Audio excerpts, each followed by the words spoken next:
ఈ సృష్టి స్థితి లయకారుడైన పరమేశ్వరుడికి ఈ భూమిపై ఉన్న అన్ని శివాలయాల్లో ఆ పరమేశ్వరుడికి సోమవారం పర్వదినాన విశేష పూజలను జరుపుకుంటారు భక్తులు.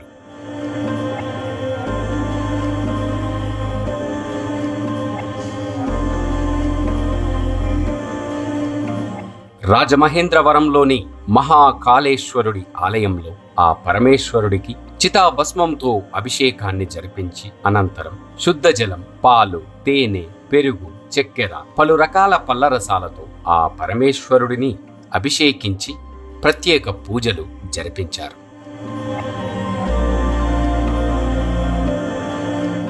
రాజమహేంద్రవరంలోని ఆ మహాకాళేశ్వరుడిని దర్శించుకొని భక్తులే స్వయంగా ఆ మహాకాళేశ్వరుడికి అభిషేకాన్ని చేసి తరిస్తారు.